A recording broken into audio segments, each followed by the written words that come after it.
Infelizmente, a gente precisou que houvesse pressões estrangeiras. A gente ficou a maior parte do tempo assistindo o nosso Estado de Direito ser erodido, ser desgastado, ser esgarçado pelas nossas autoridades que implantaram no país esse regime sui generis, que a gente pode chamar muito adequadamente de uma juristocracia, com a hipertrofia do Poder Judiciário. A gente ficou assistindo, ficou vendo. O Legislativo foi conivente, foi omisso, parcialmente cúmplice do que esteve acontecendo ao longo desses últimos anos. E aí o fato novo que foi aparecer para exercer alguma pressão e aumentar o custo individual dos artífices do regime autoritário, dificultar a vida deles, enquanto eles nos mantêm aprisionados na redoma desse regime, o fato novo teve que vir do governo dos Estados Unidos. Uma decisão, em primeiro lugar, vamos dividir aqui o que aconteceu, o que se tornou realidade nestes últimos dias. Em primeiro lugar, a tarifação geral que o Trump havia prometido. A gente já discutiu aqui os méritos, deméritos dessa questão, não vou me aprofundar nisso novamente. Mas o fato, para o bem do setor produtivo brasileiro, é que houve um derretimento relativo dessa tarifa. O impacto ainda vai ser grande, ele vai ser real. O Trump assinou a ordem, mas uma série de exceções de produtos importantíssimos que o Brasil exporta para os Estados Unidos, uma série de exceções foi estabelecida. Então, não vai ser todo mundo que vai sofrer o impacto da mesma forma, isso foi atenuado. Mas, ao mesmo tempo, veio o que, de fato, nós estávamos querendo que acontecesse. Nós que queremos a restauração de uma dinâmica democrática minimamente normal no Brasil, estávamos querendo que eram medidas que, de fato, reconhecessem o crescimento e a prevalência do arbítrio no território brasileiro e que aumentassem o custo, repito, individual dos culpados para a manutenção do regime, que são sanções individuais. E já tinham vindo sanções individuais no campo dos passaportes.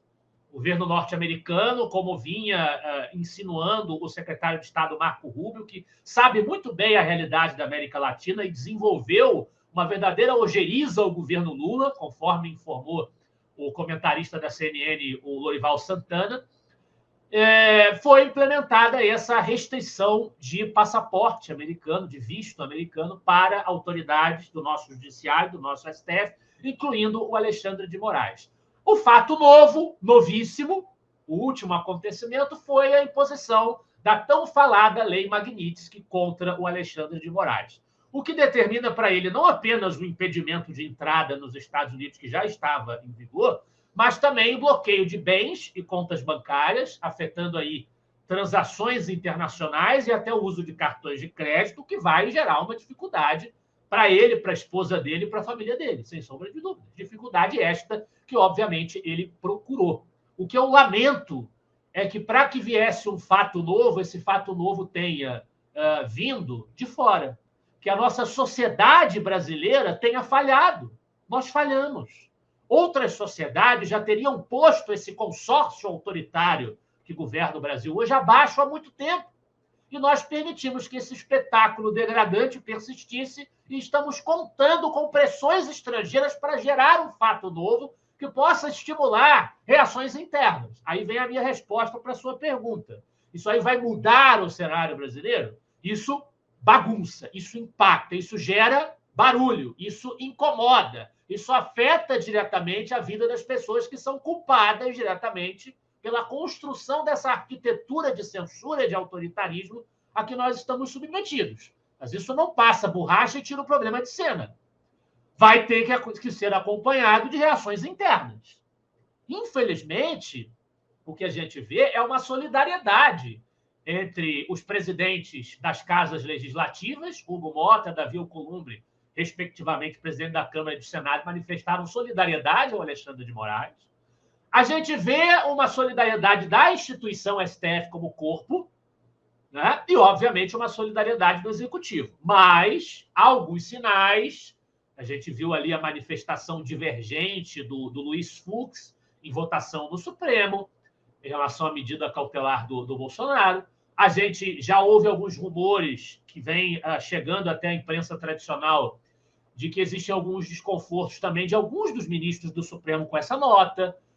Então, pode ser que essas pressões ajudem também a percepção clara da dificuldade que o Trump e o governo americano podem criar para essas pessoas individualmente. Pode ser que isso vá gerando também fraturas internas no próprio regime, que eu também vinha comentando no programa, estou sempre escrevendo sobre isso, falando sobre isso, que regimes autoritários também costumam cair quando há fraturas internas. E isto tudo que nós estamos vendo no Brasil resulta de um acordo de conveniência. Quando a conveniência já passa a não existir mais e a aliança se torna inconveniente, isso pode fazer com que essa estrutura rache. Então, assim, isso pode nos ajudar muito a gerar impactos reais nesse regime, mas não para por aí. A gente precisa fazer o nosso trabalho aqui é o dever de casa também, senão não adianta, né, Camila?